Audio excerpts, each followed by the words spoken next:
This is Tom Donahue. We're talking to Frank Zappa of the Mothers of Invention. Yes, indeed. Dallas, our president, agency man, a smiling big brother, soon father perhaps. Dallas, our president, agency man, a smiling nothing, we know never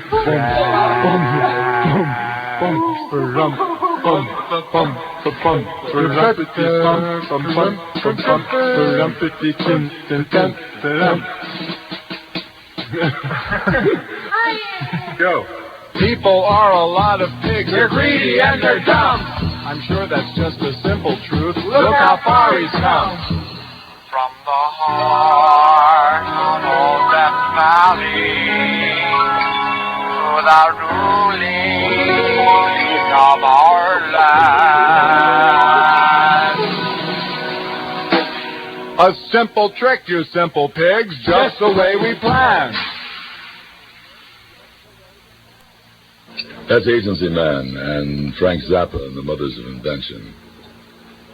This is Tom Donahue, and Frank Zappa of the Mothers of Invention is our guest in the studio tonight. And we heard Agency Man, which is what they call, I guess, an outtake in a sense. Yeah, it's an outtake. Something you decided not to work with. Reuben and the Jets is the most recent release of the Mothers, and we're going to get to that later on. I want to play some of it and talk to you about it. But about 6 months ago, there was a period of time on top 40 stations. All of a sudden, there were 3 or 4 records that sounded like records from the 50s. And it had that 57, 58 sound. Well, I never listened to the radio, so that could have been true. Yeah.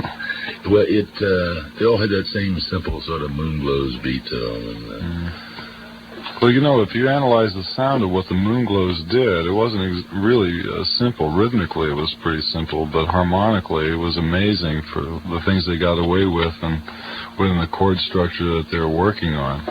And they were very tight, a very good vocal group. Really exceptional. Yeah, it was a period of time when there was a tremendous variation in the musical ability of groups who were scoring with records. Sometimes really frightening variety. Yeah, well, you know, that's one of the things that I like best about that kind of music, is that even the ones that weren't competent musically had so much to offer in the emotional department, that it didn't make any difference. On the basics all the time. That's right. It's glandular. You know, I can identify with that. That used to be, of course, the big argument that was offered by adults during that period of time who didn't dig the music, was that it was too simple. Yeah. Well, I've been handed a book here called Who's Who in Rock and Roll. It must have been published about 12 years ago. Some sort of greasing that Alan Freed put out, and it has a thing in the back where he's taking all the credit for putting rock and roll together and making it all happen. Let's see, where is this thing? It's got a quotation from, oh yes, "Rock and roll keeps rollin'" is what the headline says. And then it starts off this way: "Rock and roll is lewd, in plain fact dirty," blasts Frank Sinatra. "You're so wrong, Frankie," echo thousands of rock and roll fans. "I consider it the greatest music ever," says the king of rock and roll, Elvis Presley. And et cetera, et cetera. Yeah, and they're still doing that in various levels today. Yeah, still today. doing that same kind of rap. There were a lot of closet fans in those days, just like you have closet queens, who listened to rock all the time. Very seldom would admit it to their friends. Yeah. But I used to run into it. I had a friend who was teaching English at the University of Pennsylvania about 56, 57 when I started playing in Philadelphia. Yeah. And he had always told me he'd never listened to any of it, but all of a sudden started rapping to me about what he thought I should be playing more of. And became a fan in a hurry. And I suspect he had been all along. Rock and roll music is good for you. It's very healthy for you. I think it's one of the greatest problems facing the entire world today is mental health. and poor education. I can't say that rock and roll will improve your education. Well, it might, because there are a lot of things to be learned about the way you're supposed to act in a given social situation. Rock. Rock tells you how to treat girls. That's right. And it tells you what to do or how to feel when your heart's been broken. That's right. A lot of things. The unwritten social code of the younger generation is implied in the relationships of the boy to the girl and most of the love lyric situations, in these records. They don't even have to come out and spell it out, but the whole social system is implied in those records, and that's the way I learned how to do what I do, getting all those instructions. You couldn't find out any other way. Your mother and father didn't know. They hated you because, you're creepy. You're a teenager. And when I was in my teens, calling somebody a teenager was really the nastiest thing you could say to him. You teenager, juvenile delinquent, and all that stuff. There was it's impossible to take anything back and say this is the beginning. I mean, Alan Freed can't say what the beginning of rock and roll was. To me, it was always a record by Don Howard called "Oh Happy Day." I remember that. Yeah, but I don't think that wasn't the beginning for me. I think the first thing that I heard was it was either G or Shaboom. I forget which one came out first, but it was back in that era. No, but I think "Oh Happy Day" was before that. Yeah. I think it really did come before. It was. I think what happened was around a couple of times. It was just the one cat singing in a voice. It was a low voice. Time when people had good voices or bad voices. Yeah. And this is a bad voice. Wow. It was the first record by somebody who sang. Well, the bad voice that made money. Yeah. And he had that and that's the beginning of rock and roll. There you have it. Right. Well, maybe it's... See, he opened up the way for us. They say that part of the appeal has been that people can say, I could do that. Yeah, that's right. That's the reason why people like Johnny Carson and those talk show people on television make it big, because, there's a nice, simple guy. He can't hurt you. I can do that, and I can identify with him. And he looks right, because he has brown hair, and he's got the right size. Brown hair, white skin, blue suit. When Les Crane first started on TV, I said, man, you'll never make it. You are the wrong color. You may be white, but you've got dark hair, you're Jewish, you're all the things you shouldn't be to do that kind of show. And then what happened? He still didn't make it. Do you think it's possible we could listen to this record? What do you want to play? There's a record sitting over there called The Handsome Cabin Boy from an album called Blow Boys Blow. Ewan McCall and A.L. Lloyd sing Songs of the Sea, and it's one of my favorite songs. And it probably doesn't belong on a radio station, but seeing as how this is sort of underground and everything, you might sort of get into the mood of it. It's actually a sea chanty, which is it's a whale song they would sing on whaling ships when they didn't have anything else to do. And it's an interesting tune. Melodically, I think it's very appealing, and it has an interesting storyline. And it says on the back of the album, "It is a common sailor's dream that among the crew is a girl dressed as a boy. Oddly enough, in songs based on this fantasy, it is nearly always an officer who discovers the girl's identity. In this case, the plight of the pregnant cabin boy might be considered tragic, seen from the girl's viewpoint. But, as the sailors see it, the situation is inexhaustibly comic. The version of this much-loved ballad that is sung here is unusual for the equivocal role played by the captain's wife. And if you listen very closely to the lyrics, they're very trippy.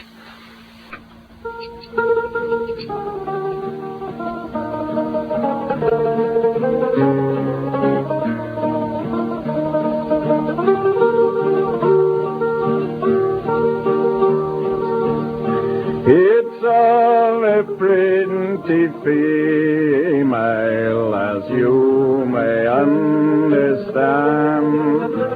Her mind being bent for rambling unto some foreign land. She dressed herself in sailor's clothes, or so it does appear, and she hired with a captain to serve him for a year.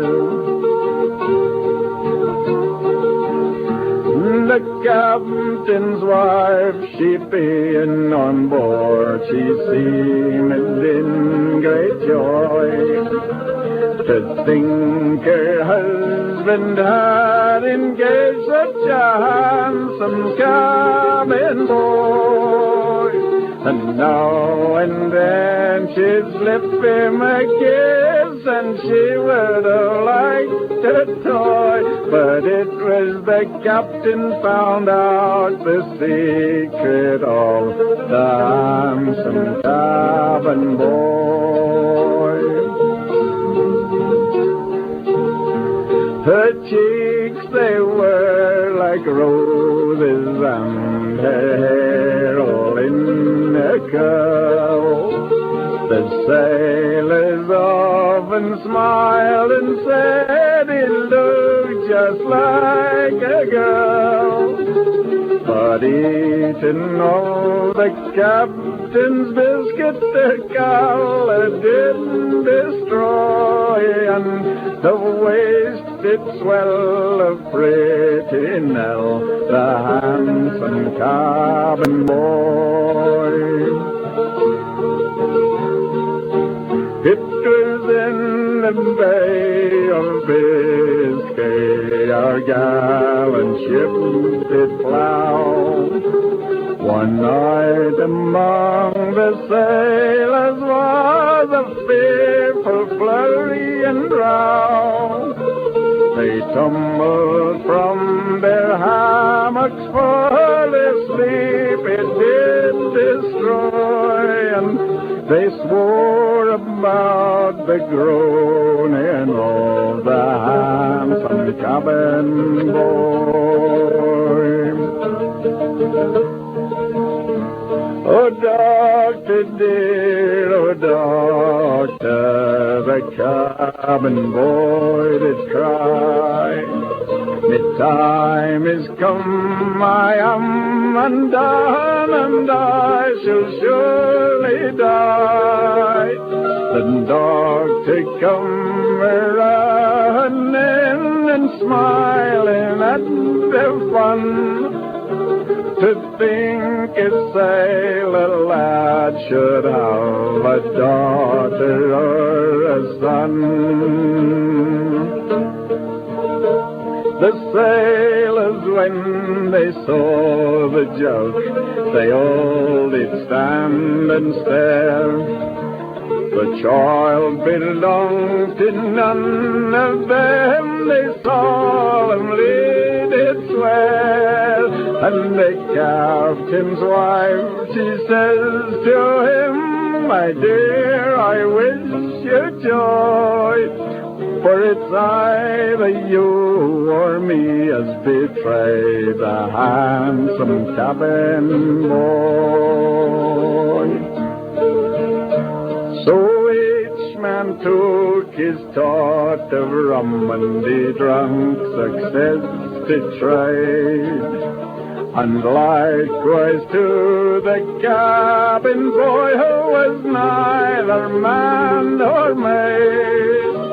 Here's hoping the wars don't rise again, our sailors to destroy. And here's hoping for a jolly lot more like the handsome cabin boy.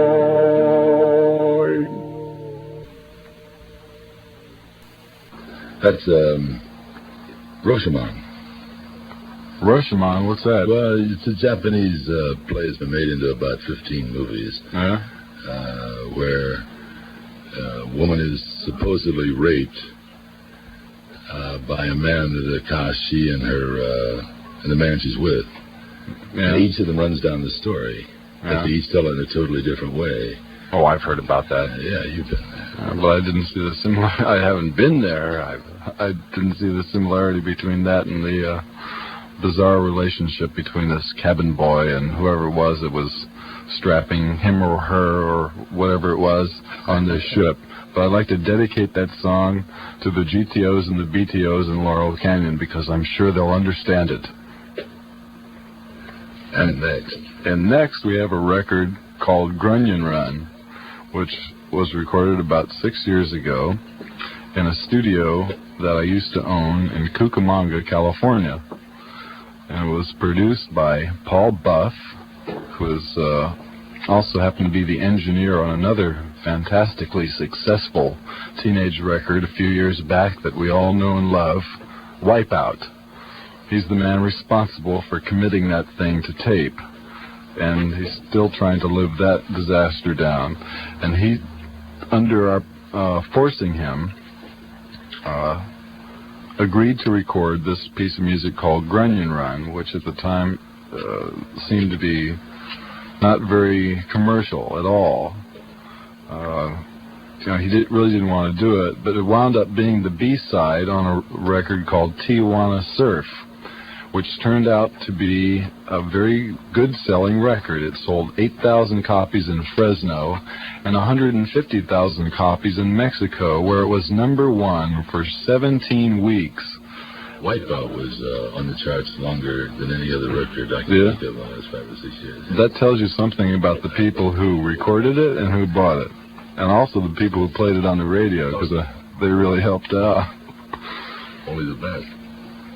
A Grunion Run was a little ahead of its time because of the technique of the fuzz tone stuff used in there. The fuzz tone used on the guitar in this record was a homemade number before they were commercially available. Paul Buff, the electronic wizard, who is now the recording engineer at Original Sound Records for Art LeBeau in Los Angeles, had manufactured this little homemade cheapy fuzz tone by accident. He tried to make a transistor amplifier, didn't know what he was doing, and found out that everything you plugged into it distorted like crazy, so he started running everything through the bass, the guitar,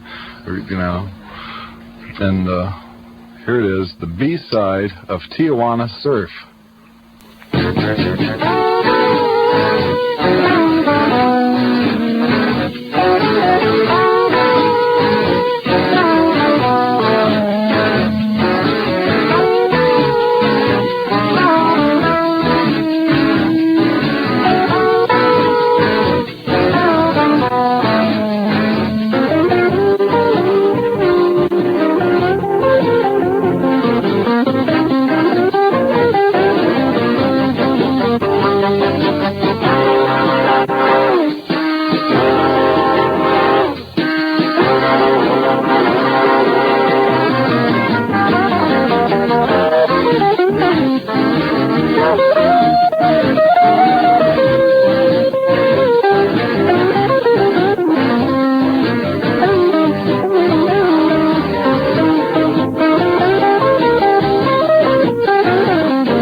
The grunion thing is peculiar to Southern California, isn't it?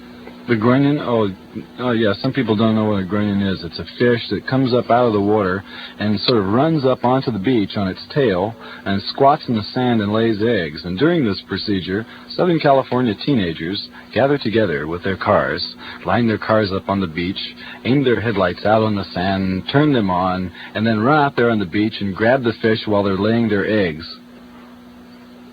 Tells you a lot about Southern California teenagers, doesn't it? Well, what's the line I saw in a book recently that said that you got to understand that they start out having their brains baked out in the sun. No, I don't think it really works that way.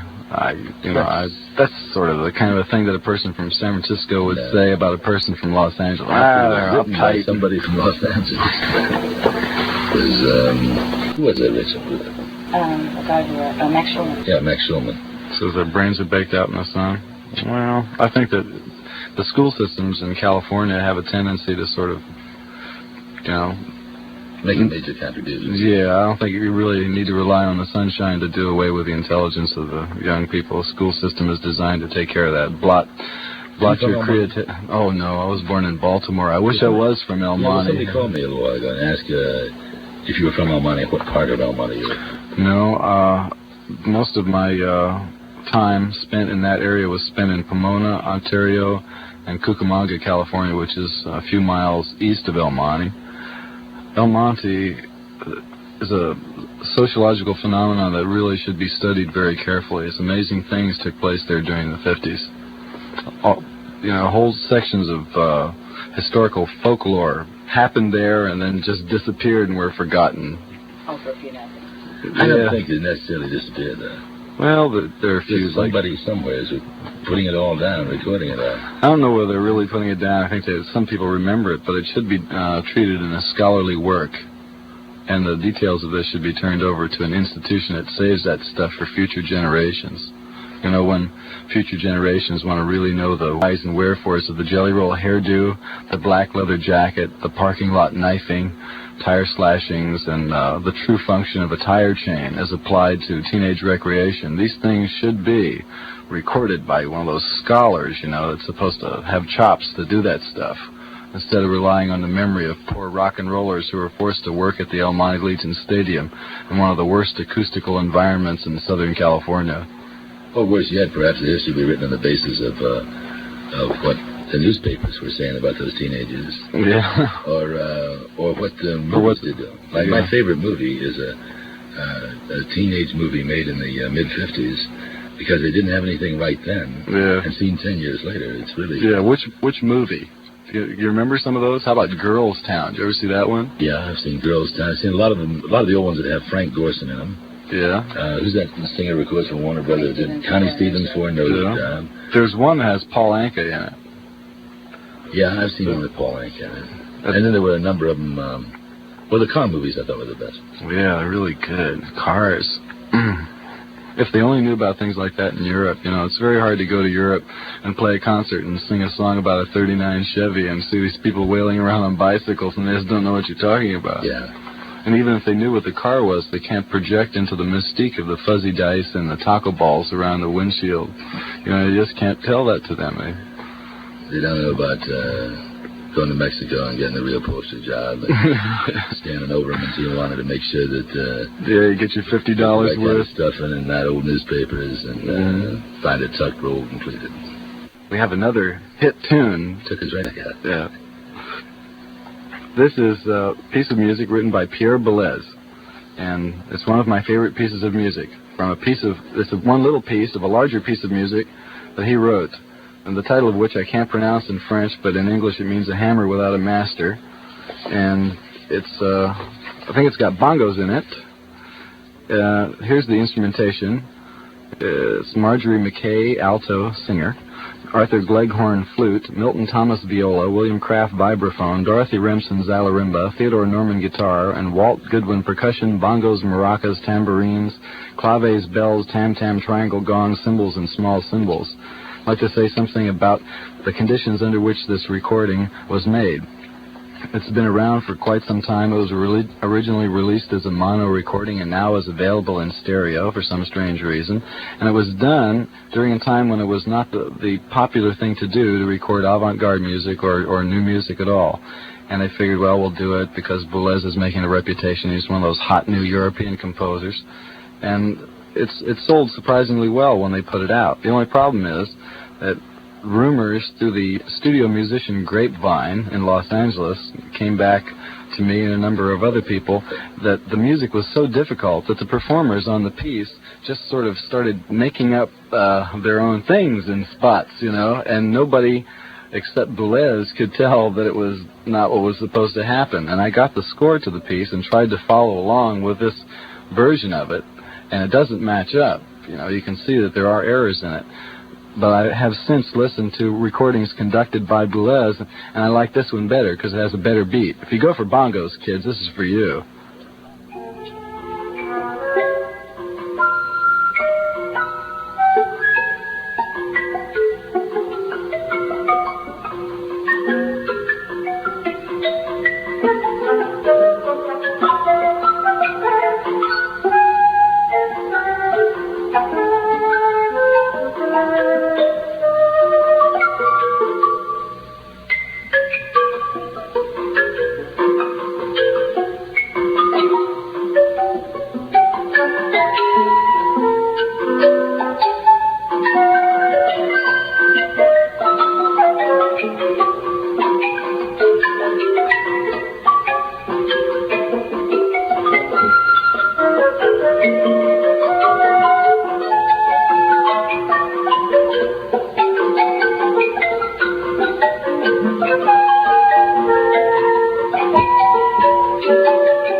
We'll be wrapping with Frank in a minute. The intermediate use of today may be, in some incredible way, a true conservative. That's author-publisher William Jovanovich. The founding fathers, unfortunately, assumed that the outstanding leaders of the country would want to go into public service. That's pollster and writer George Gallup. These men and 20 other leading American thinkers have written a very necessary book called America Now. It's about you and me and our assumptions. Our assumptions about what kind of a people we are, what kind of a country America is. Take a fresh look at America. Send your check or money order for $6.50. That's a $1 saving off the publication price to America Now, Post Office Box 2300, Westbury, New York, for your copy. 1, 2, buckle my shoe. Those creative mothers, the mothers of invention. Invade Berkeley, Saturday, November 30th. A commercial for the Mothers of Invention Hop, somewhere in Berkeley. They made me come down to the studio and do a commercial for our appearance. I think that's really a drag to do. And Berkeley, of all ridiculous places for them to play. Mary Ann Fowler presents The Mothers of Invention, Saturday, November 30th, 8:30 p.m., Berkeley Community Theater. Admission $2.50, $3.50, and $4.50. Tickets on sale at Downtown Center Box Office, 325 Mason Street in San Francisco, Sherman Clay Box Office, 2135 Broadway in Oakland, and Record City, 2340 Telegraph in Berkeley. Please enclose self-addressed stamped envelope with mail orders. For information, call 836-0564. This is Tom Donahue. We're talking to Frank Zappa of the Mothers of Invention. And we just had a little early electronic music. Oh, that's not electronic music. Well, it's okay. Early avant-garde music. Yeah, that's electronic as well. Oh, okay, Tom. Now here's a little early teen Grease. It's a sort of middle period teen Grease, actually. It's called "When We Get Married" by the Dream Lovers, and we discussed earlier the fact that the unwritten social code of the younger generation is embodied in their music. Just listen to the life described by the lyrics of this song.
Go back to those days.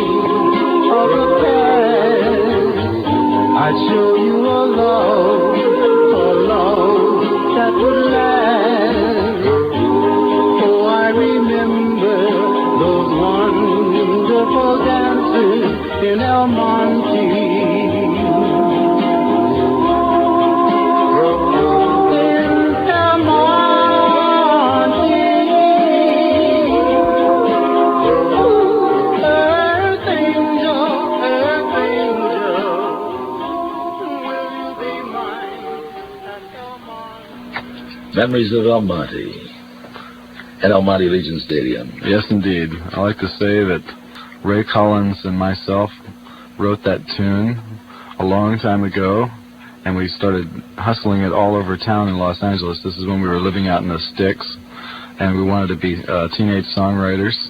And I think it was the first teenage song that I ever wrote. I thought, God, I like this stuff so much, and it must be so easy to write those kind of songs, but we really sweated our buns over that one, trying to get it together and make it really swell.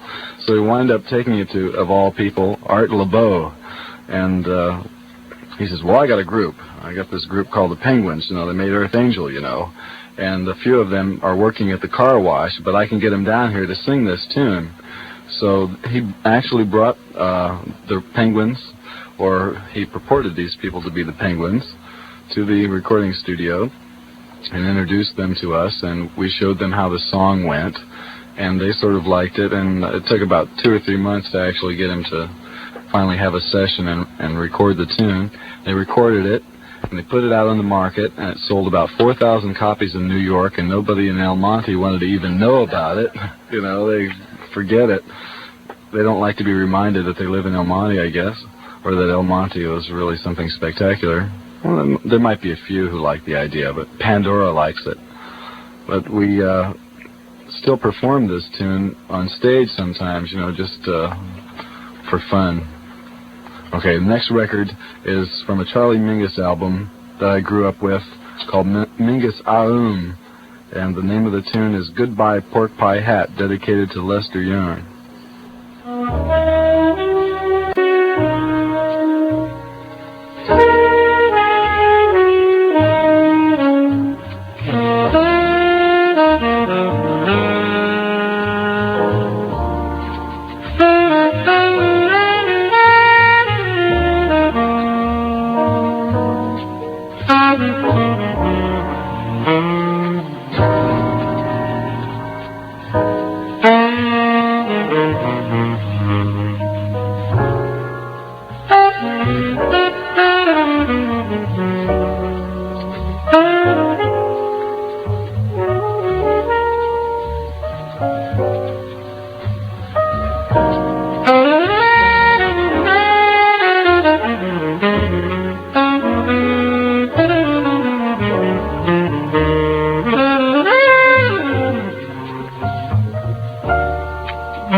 Sunday woman brings the daily news.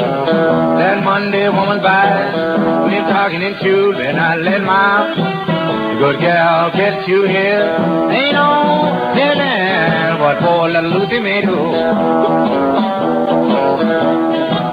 My Tuesday woman told that pocket change that Wednesday woman wants to do the same. And I let my good gal get you here.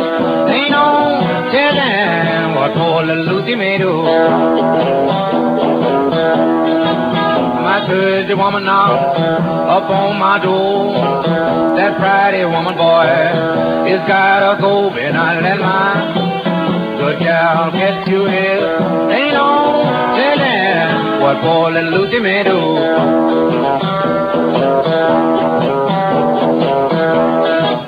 My Saturday woman told the Gatling gun, cut you if you can, shoot you if you run. Then I let my good gal get you here. Ain't no telling what poor little Lucy may do.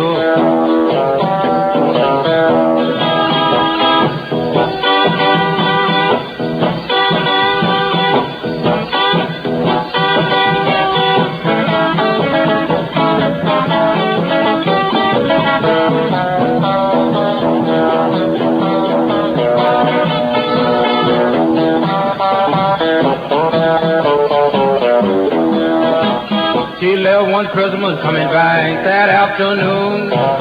Next time I see a boy, it was the 19th of June. And I let my good gal get you here. Ain't no telling what poor little Lucy may do. Goodbye, little woman, babe. You call that gone. You may leave Frankie, baby, to think you won't stay long. And I let my good gal get you here. Ain't no telling what poor little Lucy may do.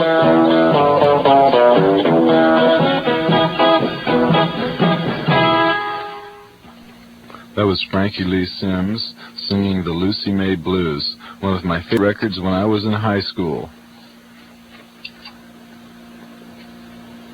Okay, you are from Baltimore originally, you said earlier. Speaking of uptight sounds. Yes. And distressing, repulsive, uptight towns. How old were you when you came? Baltimore's the kind of city where people always say to you, but you haven't seen the nice part of it. Yeah.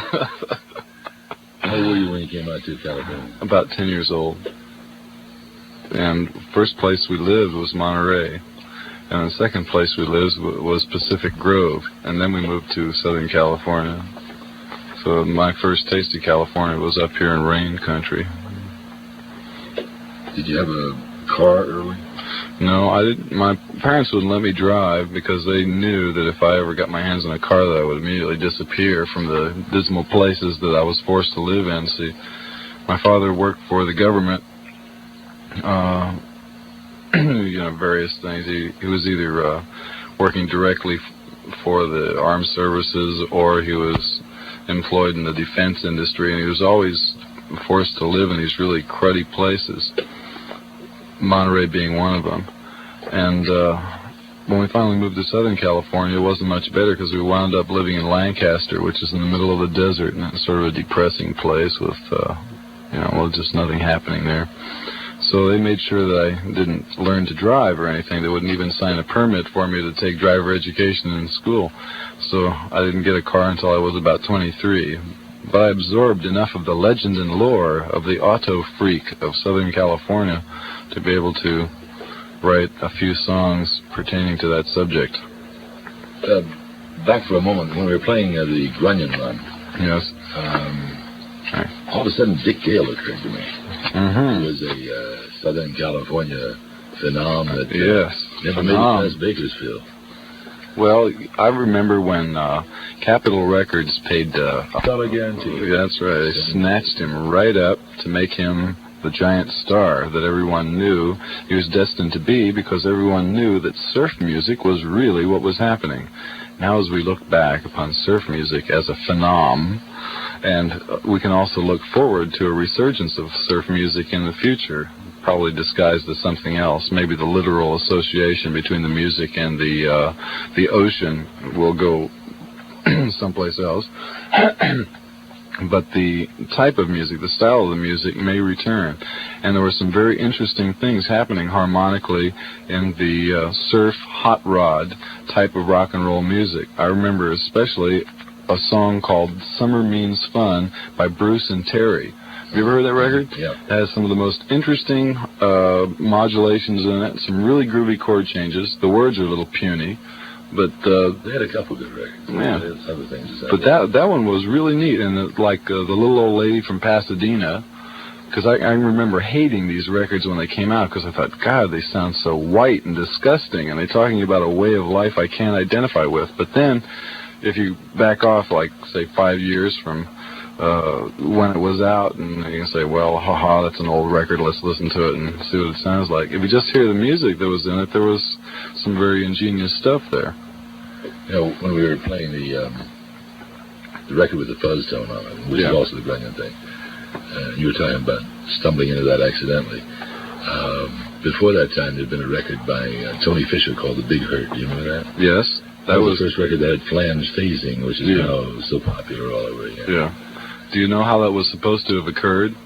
I would imagine accidentally. It happened accidentally in a transfer of the tape, and then they tried to duplicate the effect and couldn't duplicate it.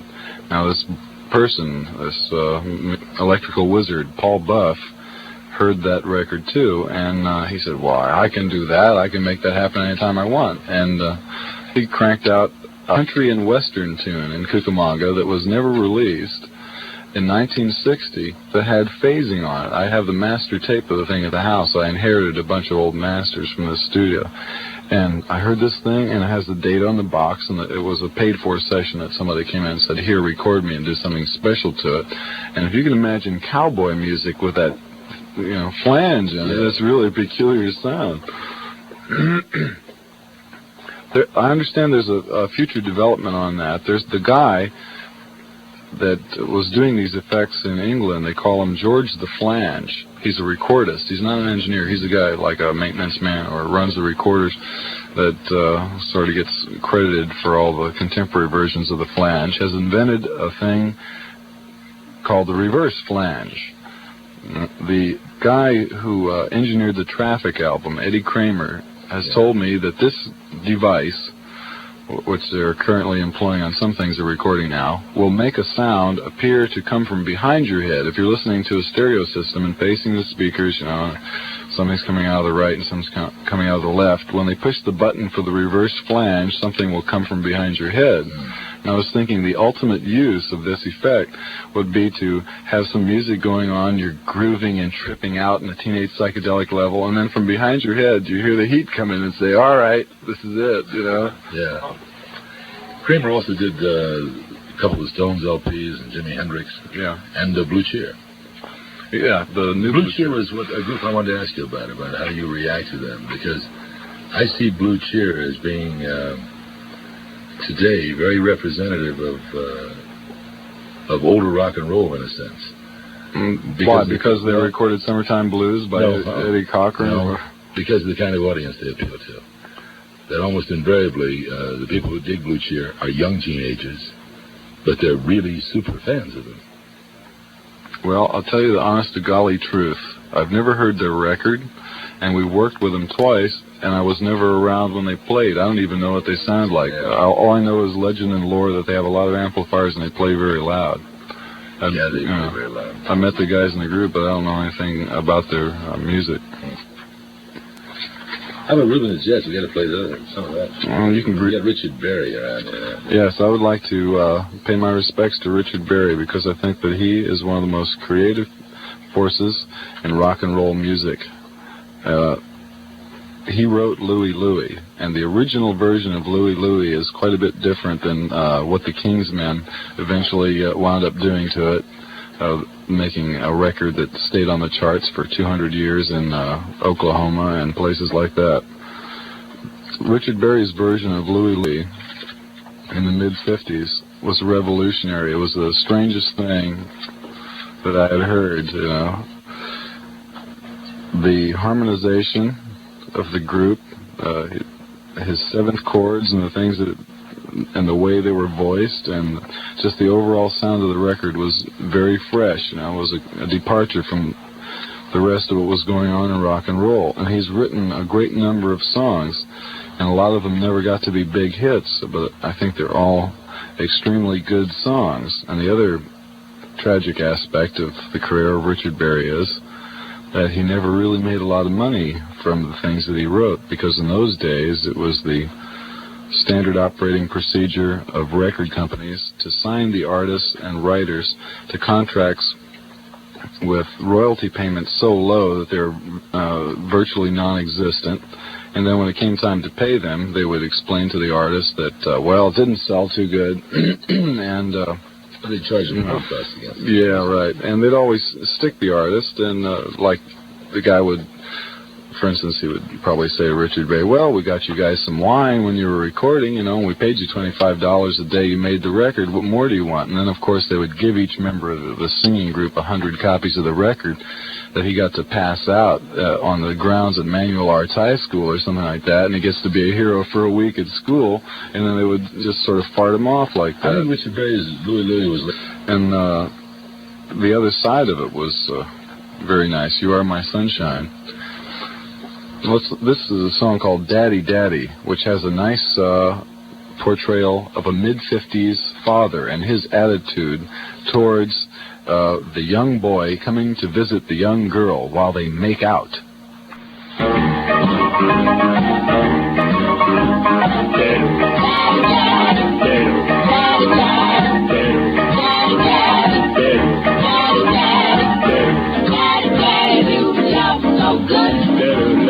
Baby, baby, that's understood. Daddy, daddy, your love no treat. Daddy, daddy, baby, baby, baby. Daddy, daddy, please be mine. Baby, baby, you're so fine. Daddy, daddy, you can't be beat. Daddy, daddy, baby, baby, baby. I just can't resist. Don't you know? Your sweet tender kiss. All right, now. Your love is so fine. Well, well, well, it warms my blood, thrills my spine. Oh, please, just once more. Later, baby, there's your father at the door. Daddy, daddy, please don't go. Daddy, daddy, baby, baby, baby.